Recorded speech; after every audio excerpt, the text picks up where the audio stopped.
Spirit, one God, Amen. Today in the reading from the Gospel in John chapter 10, and he calls his own sheep by name, and he leads them out, and when he brings out his own sheep, he goes before them. You need really to visualize. If you have, maybe you haven't seen, for the younger generation, you haven't seen a shepherd and sheep.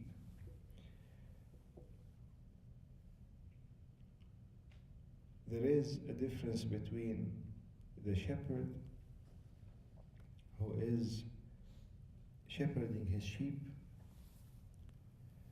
and a butcher or gazar who is pushing the sheep to slaughter. I don't know if you have seen this before or not. Maybe it's but the butcher or the one who is pushing the sheep to be killed, he is behind the sheep or he is in front of the sheep? Behind or in front? He is behind.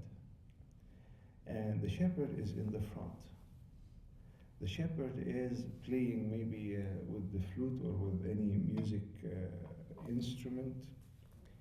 And sometimes he is singing, sometimes he is whispering, or sometimes he is doing like a whistle, that all the sheep, because he is in the front, they keep listening and they keep following. Are you there? The one who is sending the sheep for slaughter is behind the sheep and whipping the sheep to carry, moving them to the place where they will be slaughtered. The shepherd is leading, and he is breeding, and he is giving them life. The one who is from behind is pushing and is sending them for slaughter. One is giving life and the other is giving death. One is leading and the other is pushing. But the key, and sometimes they don't know, because they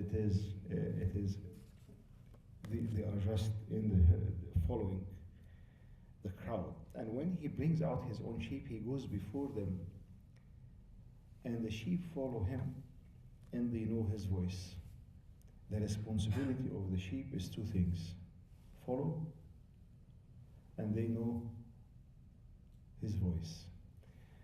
Have you been in a birthday party or in a very, very loud place, and you find your cell phone is like 10 missed calls and 20 messages, and people are calling you and they are picking the phone?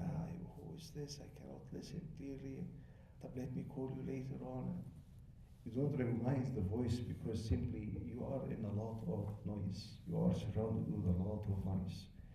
And now the amount of noise that we are surrounded with, just from any screen that we have, just from the media, the social media, the Instagram, the Snapchat, the text, the emails, and now people are on more social media and more social media. Do you know that 100 million youth are on Snapchat worldwide?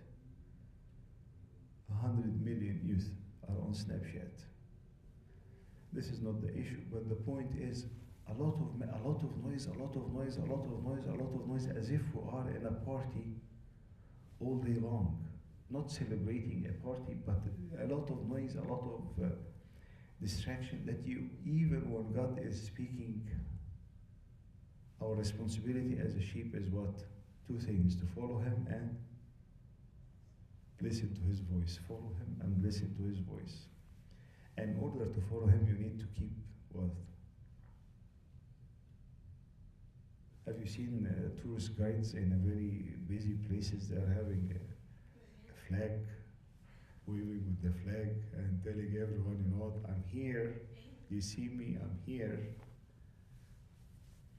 In order to follow him, you need to keep an eye on him.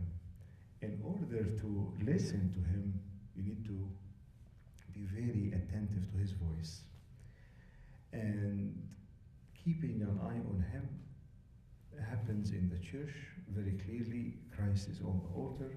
Keeping an eye on him happens on the cross. There is a nice spiritual exercise that we can do every day. Before you leave the home, there is a very nice icon. Actually, we have this icon inside of in the altar. I can show it to you. Mike, can you bring the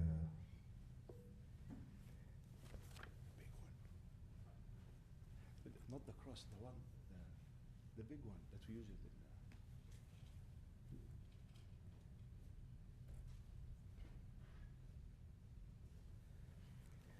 And this icon is from this icon that I will show you.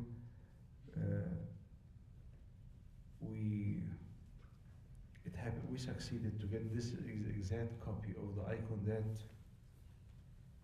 Abuna Bishoy Kamel that departed in Alexandria. Some people who knows him, he departed in the 70s. This is the exact icon that in his home. We managed to get it. We didn't take the icon. So we didn't take the icon. But we managed somehow to get the exact high resolution copy of the icon, and we printed it, and I have it high resolution too. It's free, anyone wants it. But this icon was in the house of a very righteous Abuna who departed many years back. And he used to tell the people who were confessing to him in the beginning of the day, just keep contemplating on this icon and keep looking on the only person in the icon, which is Mary Magdalene. Just 5 minutes, 3 minutes, if you are that busy, just 3 minutes. Because today's in the readings, it said, with his wipes you have been healed, with his stripes you have been healed. بجلدته شفيتم. So if you cannot forgive in the cross, you will be able, when you look to the cross, you keep an eye on the cross, you will be able to forgive. If you cannot bear on the cross, when you look to the cross, you will be able to carry more. If you cannot love in the cross, you will learn love. If you are dealing with impure thoughts or ideas in your mind or in any relationship, in the cross can be set free. So our responsibility as a sheep is to do two things. Number one, to look to him, keep an eye on him. If you lost sight of Christ, you start wandering in life. Even me as a priest, if you lost sight of Christ, you start wandering in the church, you start losing track. Did I tell you about the lady that left the church because of the people who are in the church who are hypocrites? A lady went to Abuna and she told him, Abuna, this is my last day in the church. I'm just letting you know all this church and your church and all the congregation in this area are hypocrites, and I'm not entering. You see the people posting bad stuff online, and they are drinking and they are partying and they are living like non-believers, and this deacon is doing this and this servant is doing this, so Abuna told her, so this is your last day to you? She told him, yes, I'm just letting you know. He told her, okay, can I ask you a favor? He brought her a cup full of water, and he told her, take this cup, keep an eye on it, don't spill even a drop, and rotate around the church in a circle for two times. So the lady was very honest. She took the cup, rotated around the church 2 times, she returned back to God, Abuna, and Abuna told her, okay, did you see the hypocrites? She told him, did you see those who are lying? Did you see the deacons who are? She told him, I didn't see anything because I was focusing on the water, not to spill anything. He told her, this is how we should live our life. You come to the church, you focus on the altar. Christ is without blame, without sin. Christ is our role model, regardless of whatever is happening around you. If we lost sight of Christ, we keep wandering and we get lost in our life. First, our responsibility is simply 2 things. You think that they are easy, but they are very tough. Keep focus on, don't lose sight of Christ all the days of our life, and one of the very nice exercises is looking to the cross every single day and telling God, imprint this image in me inside of me and inside of my mind, because it set us really free. The second thing is, and the sheep follow him and they know his voice. Recognizing the voice of God is very, very tough mission when you are surrounded with all this distraction. How you will recognize the voice of God? You need to be in quiet time, in silence, complete silence. For how long, I don't know, as much as you can. There was a girl who was doing something really bad, a big sin in her life, and she was leaving her family and a big mess. And pressure from the people who are around her to drag her, and pressure from people to party, and pressure for people to live the sinful life, and pressure for people, and pressure for people, and she was going to leave the church.